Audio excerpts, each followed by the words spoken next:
is here for our Feature Friday at the Cottage Pottery Studio with David Moynihan, who is a potter, some call him an artist, a maker, a craftsman of sorts. And so it's all semantics. None of it's important. Yeah. None of it's true, but Yeah. it's all true. So tell me, how did you get started in pottery?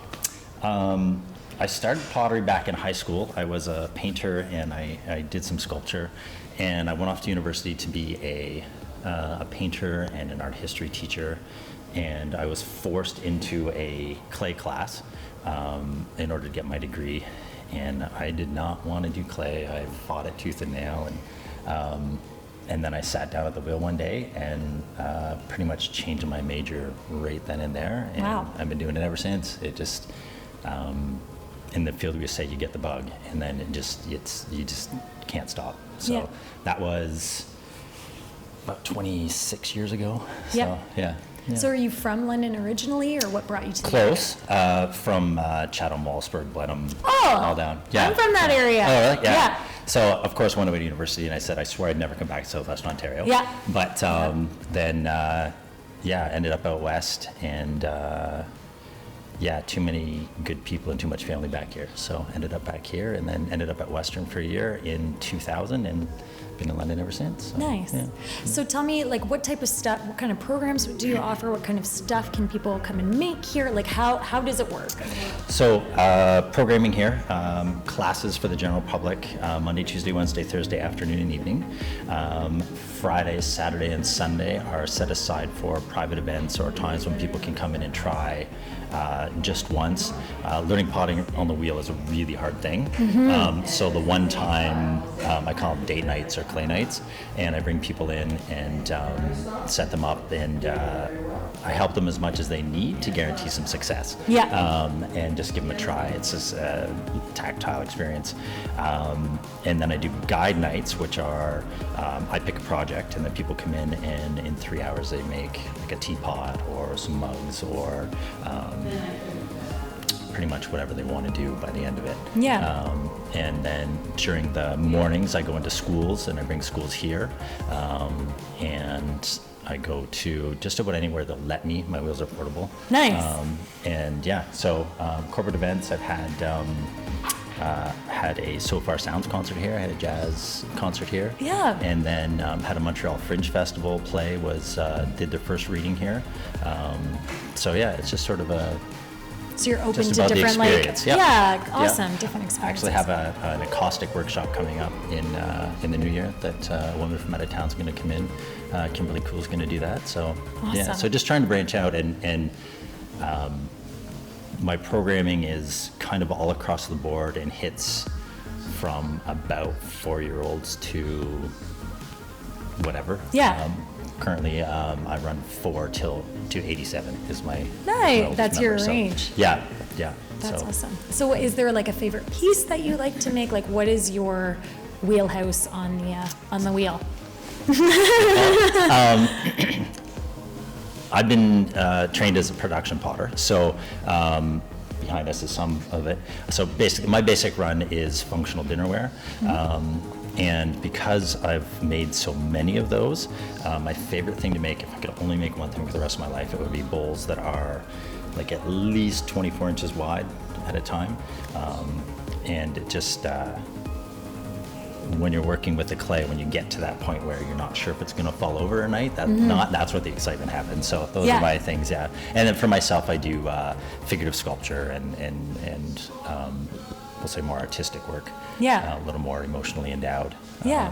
than stuff. But that being said, like my coffee mugs and things like that, it's really about making, the right cup of coffee can make or break your day, right? And Yeah. so, or if you're sitting down on the couch with that big cup of tea, if the cup dribbles all down face, then it's not going to help. So Yeah. so it's about the functionality and just keeping it simple and elegant for me. Yeah.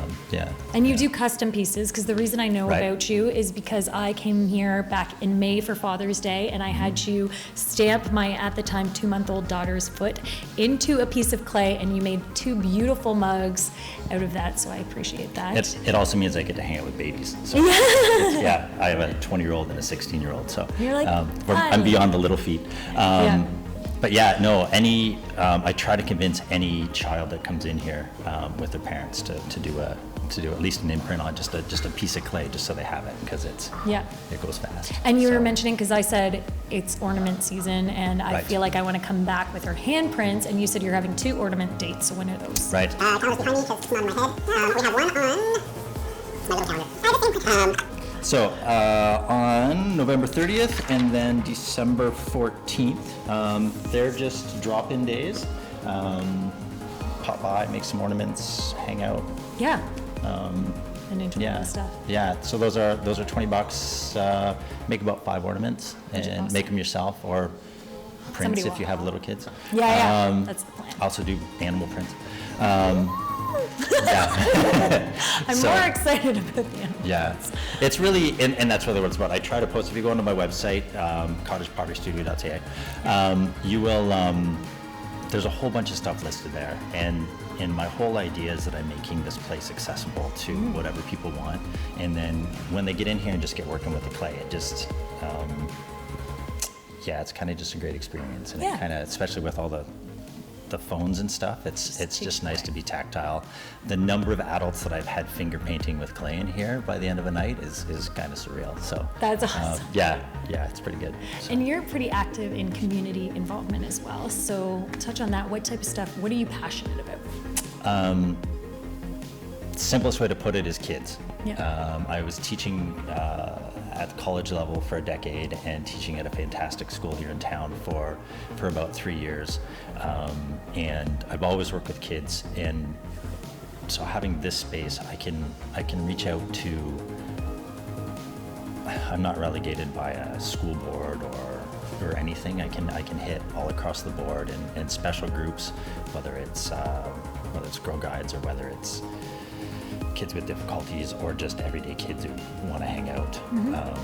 And so with that, pretty much any charity or any school or anything that deals with kids that needs that wants a donation, I usually support that as much as I can. Yep. I've got a good number of high school kids who actually come in and work here. Nice. So a couple of volunteer students and stuff. So Yeah. And so how does it work if somebody wants to come? You mentioned that you have membership, you have a drop-in, Right. a date night, stuff like that. They go to your website, or how do they find out more about what you offer? Right, everything's on either Instagram or the website. It's all at Cottage Pottery Studio. And if it's not, anything that's not listed there will be a quick email to me through info@Cottage Pottery Studio. Awesome. I get tons of those, and people are like, I kind of had this weird idea. Yeah. And so then we figure something out. Yeah. But yeah, through the website, or stop in person 10 to 5 every day. I'm open for members 10 to 10, but definitely here 10 to 5 every day for Awesome. people to pop in and see what's happening. Perfect. Well, thank you so much. Remember, you can go to www.cottagepotterystudio.ca, and your Instagram handle, I think, is Cottage Pottery Studio. Yep, Yeah. Cottage Pottery Studio. Yep. Perfect. Yep, same on Facebook. Facebook, all Yep. that stuff. Yep, Awesome. perfect. Thank you, David. Thank you so much. I appreciate it. All right. Thanks. Have a good day.